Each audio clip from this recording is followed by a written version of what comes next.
Hello. അപ്പോൾ ഇതാ ഞങ്ങൾ തിരിച്ച് ബാക്ക് ടു ട്രിവാൻഡ്രം പോവുകയാണ്. ഞങ്ങളെ കൊണ്ടുവിടാൻ വേണ്ടി റെയിൽവേ സ്റ്റേഷനിൽ ബിജുചേട്ടൻ വന്നു. ചേട്ടൻ വരുന്നില്ല, ഞാനും മാമിയും മാത്രമേ പോകുന്നുള്ളൂ. മാമിക്ക് ആകെ വിഷമമാണ് എൻ്റെ കൂടെ തിരിച്ച് വരുന്നത്. കാരണം ഇവിടെ ആണെങ്കിൽ ബിജുചേട്ടൻ്റെ കൂടെ കളിക്കാം, കറങ്ങാൻ പോവാം, അങ്ങനെ ഒരുപാട് കാര്യങ്ങളുണ്ട്. അവിടെ ഞാൻ മാത്രമേ ഉള്ളൂ. പിന്നെ കുക്കും അമ്മയൊക്കെ ഉണ്ടെങ്കിലും അവളിപ്പോൾ ചേട്ടനുമായിട്ട് ഭയങ്കര അറ്റാച്ച്ഡ് ആയതുകൊണ്ട് രണ്ടുപേരും അങ്ങനെ തന്നെ പരസ്പരം കാണാതിരിക്കാൻ ഭയങ്കര ബുദ്ധിമുട്ടാണ് ഇപ്പോൾ വന്ന്. അതുകൊണ്ട് എൻ്റെ കാര്യങ്ങളൊന്നും നടക്കാറില്ല.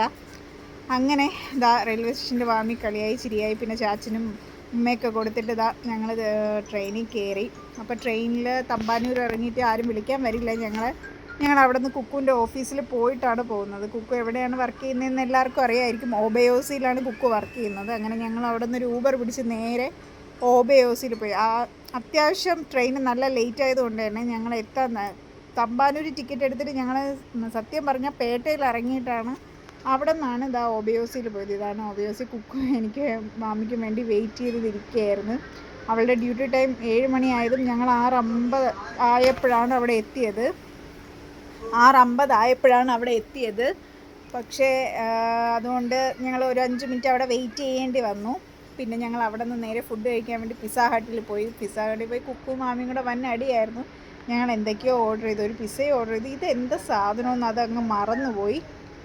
അങ്ങനെ ഞങ്ങൾ ഫുഡൊക്കെ കഴിച്ചു. കുക്കു പിന്നെ വീഡിയോയും ഫോട്ടോയൊക്കെ എടുത്ത്.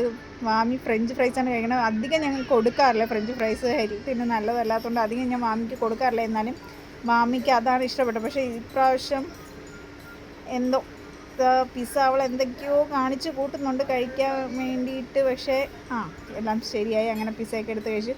പിസ്സ മാമി അങ്ങനെ അധികം കഴിച്ചില്ല കേട്ടോ. അങ്ങനെ ഞങ്ങൾ പിസ്സ ഹട്ടിൽ നിന്ന് ഇറങ്ങി നേരെ നമ്മൾ ഇനി സൂപ്പർ മാർക്കറ്റിൽ പോകണം. കുറച്ച് സാധനങ്ങളൊക്കെ മേടിക്കാറുണ്ട്. അപ്പോൾ പേയാട് ഇറങ്ങി നമ്മൾ ഫാൻസി സ്റ്റോറിൽ കയറി കുറച്ച് സാധനമൊക്കെ പർച്ചേസ് ചെയ്തു. അത് കഴിഞ്ഞിട്ട് ഞങ്ങൾ നേരെ അവിടെ നിന്ന് സൂപ്പർ മാർക്കറ്റിൽ പോയപ്പോൾ കാശിയും ഗായത്രി മാമിയും നന്ദയൊക്കെ കണ്ടു. പിന്നെ അവിടെ നിന്ന് സാധനം